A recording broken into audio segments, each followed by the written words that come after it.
ఈరోజు ఏం వారం చెప్పండి? శుక్రవారం. అంటే వారానికి అధిష్టానం ఎవరు కూడా లక్ష్మీయే.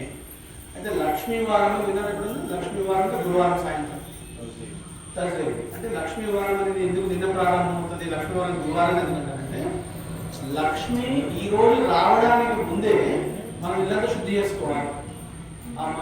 నిన్న సాయంత్రమే ఇల్లంతా శుద్ధి చేసుకోవాలి, గురువు దొరుకుకోవాలి, మామిడి తోటలు పెట్టుకోవాలి, గడపకి పసుపు పెట్టుకోవాలి. ఇదంతా ఒక పద్ధతి ఉండేది. ఒకప్పుడు చాలా వివరంగా చేసేటువంటి సందర్భాలు మనం ఉన్నాయి. అయితే ఇలా చేయడం వల్ల ఏంటంటే లక్ష్మి అంటే ఏంటి తెలుసుకున్నాము. లక్ష్మి అంటే అర్థం వివరణ చెప్తాను. లక్ష్మి అనగానే మనకు డబ్బులు కలుగుతుంటాయి. కేవలం మనము డబ్బులు లక్ష్మి అనుకుంటుంటాం.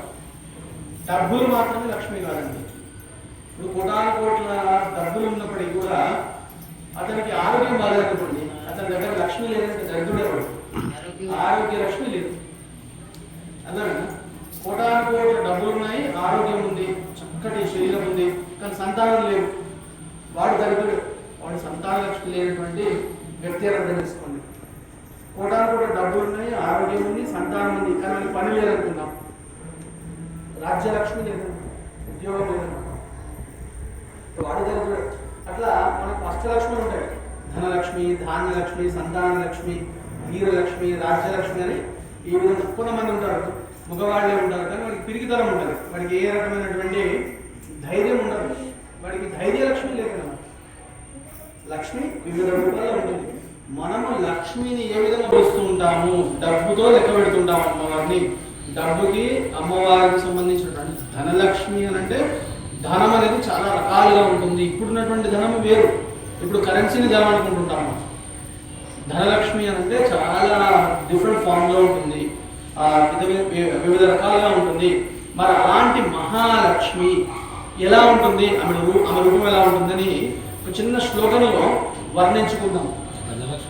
గజలక్ష్మి అంటే గజలక్ష్మి అమ్మవారి రూపాల్లో ఒకటి మనం మాట్లాడతాం. ఎక్కడ ఉంటుంది అని చెప్పి అందరికీ తెలుసు, కానీ ఎక్కడ ఉండదు తెలుసా అండి మహాలక్ష్మి? కలియుగంలో ఎక్కడ మీరు ఎప్పుడైనా మీరు వేసుకున్నారా, ప్రశ్న వేసుకున్నారా? మన ఇళ్ళలో అన్ని పూజలు చేస్తూ ఉంటాము, అన్ని రకాల హోమాలు జరుగుతుంటాయి, వాస్తు కరెక్ట్గా ఉంటుంది, జాతకాలు బాగానే ఉంటాయి. కానీ ఎందుకు ఒక రకంగా వెలితి ఉంటుంది మనుషులకు? దరిద్రం కాదు, వెలితి. ఒక వెలితి ఎందుకు ఉంటుంది చెప్పండి? అంటే మనము కొన్ని నియమాల్ని ఉల్లంఘించి బతుకుతున్నాం. కలియుగంలో కలియుగ ప్రారంభ కాలంలో జ్యేష్ఠాదేవి లక్ష్మి వాళ్ళ అక్క, జ్యేష్ఠాయి నమః, లక్ష్మి వాళ్ళ అక్కయ్య దరిద్రదేవత. ఆవిడ వచ్చి ఆవిర్భవించినప్పుడు బ్రహ్మదేవుని దగ్గరికి అడుగుతుందట, నాకు ఎక్కడ జాలిస్తావు, నేను ఎక్కడ ఉండాలని అడుగుతాడట. ఆయన చెప్తాడు, బ్రహ్మదేవుడు వరమిస్తాడు. ఎక్కడైతే భార్య భర్త గొడవ పడతారో, ఎక్కడైతే తల్లిని కొడుకు తిడుతూ ఉంటాడో, ఎక్కడైతే సంధ్యా వేళల్లో, సంధ్య అంటే సాయంత్రం సమయంలో పడుకుంటారో, నిద్రపోతారో, అంటే అమ్మవారి ఇంటికి వచ్చే సమయానికి నిద్రపోతారో, ఎవడైతే గడపలకు తల తగిలించడం కానీ కాలు తగిలించడం కానీ చేస్తూ ఉంటారు ఊరికి, ఎవరైతే చాకలి వాళ్ళని, ఆడబిడ్డలని, బ్రాహ్మణులని, వేదాలని, ఆవుల్ని నిందిస్తుంటారో, శివుని నిందిస్తుంటారో, నువ్వు అక్కడికి వెళ్ళి కూర్చోపోమ్మా. ఎక్కడైతే వేదఘోష వినబడదో, వేదఘోష అంటే ఏంటి? వేదం అసలు శబ్దమే వినబడకుండా, ఏ ఇంట్లో అయితే దీపం ఉండదో, ఏ ఇంట్లో అయితే అనాచారం ఉంటుందో, ఏ ఇంట్లో అయితే స్నానం చేయడం, ఏ ఇంట్లో అయితే తైల సంస్కారం ఉండదో, తైల సంస్కారం అంటే నెత్తి నూనె పెట్టుకొని దూరుకోవడం అట్లాంటివి, అంటే చుట్టూ విరబోసుకోవడము ఆడవాళ్ళు చేస్తారు, చాలా మంది చేస్తారు, విరబోసుకొని తిరుగుతుంటారు. ఇప్పుడు అది పోనీ టైల్స్ అని ఏదో చేస్తుంటారు, ఇట్లాంటి. మరి అవి చేసే వాళ్ళ ఇంట్లో ఎక్కడైతే అన్నంలో వెంట్రుకలు వస్తాయి కదా, అన్నంలో వెంట్రుకలు వస్తాయి అంటే అంత నిర్లక్ష్యంగా వండబడతారన్నమాట. అన్నంలో వెంట్రుకలు రావడం అన్నదోషం వచ్చినట్టే. అంటే ఆ అన్నమే నువ్వు దేవుడికి నైవేద్యంగా పెడితే అది ఎంత పాపం అర్థం చేస్తుంది. అంటే చిన్న చిన్న విషయాలు, పెద్దవి కావి, మీ ఇంట్లో ఉండి చేసుకునేటువంటి చిన్న మార్పులే.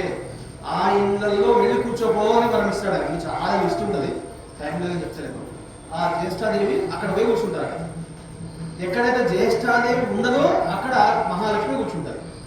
ఈ అక్క చెల్లెలు గొడవలంటే ఇప్పుడు కూడా గొడవ చాలా మంది అక్క చెల్లెలకు, అట్లాగే అప్పటి నుండి వస్తుంది కథ. మరి జ్యేష్ఠాదేవి ఉన్న చోట లక్ష్మి ఉండదు, లక్ష్మి ఉన్న చోట జ్యేష్ఠాదేవి ఉండదు. ఈ ఇద్దరు కలిసి ఉన్న చోట అనేది ఎక్కడ ఉండదు, అర్థం చేసుకోండి.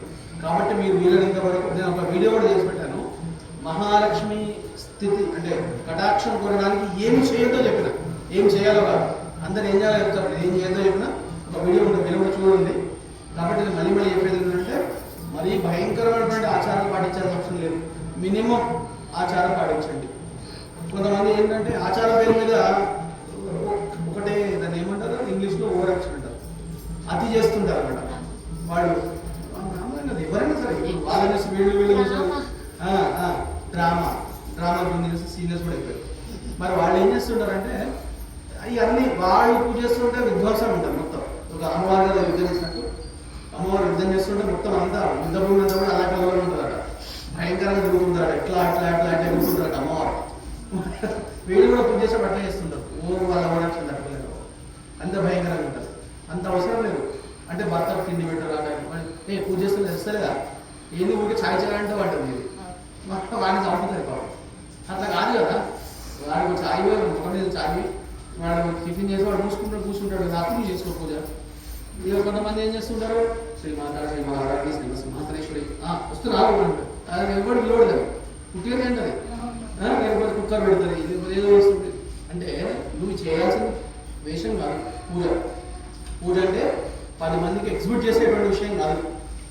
మా ఇంట్లో ఎక్కువ పూజ అవుతుందని పొగ పెడతారు, ఇల్లు కలిపోయిందని చెప్పి వచ్చినప్పుడు ఫైర్ పూజ చేస్తారు, అంత పొగ పెట్టిన వాళ్ళు కూడా ఉన్నారు.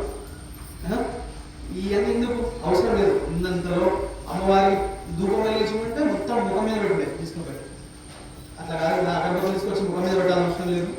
ధూపము దీపము నైవేద్యం స్వచ్ఛంగా చేయండి. చేసేటువంటి పూజ మనస్సుతో చేయండి. 10 మంది కోసం మీరు పూజ చేయాల్సిన అవసరం లేదు. మినిమం చిన్నగా చేసుకోండి. మీరు చేసేటువంటి పూజ ఎక్కువ చేస్తే ఎక్కువ పైసలు వస్తే అనుకోకండి, ఎంత నిష్ఠతో చేస్తే అంత గొప్ప ఫలితం వస్తుంది. కాబట్టి అనాచారం అనేది పాటించకండి.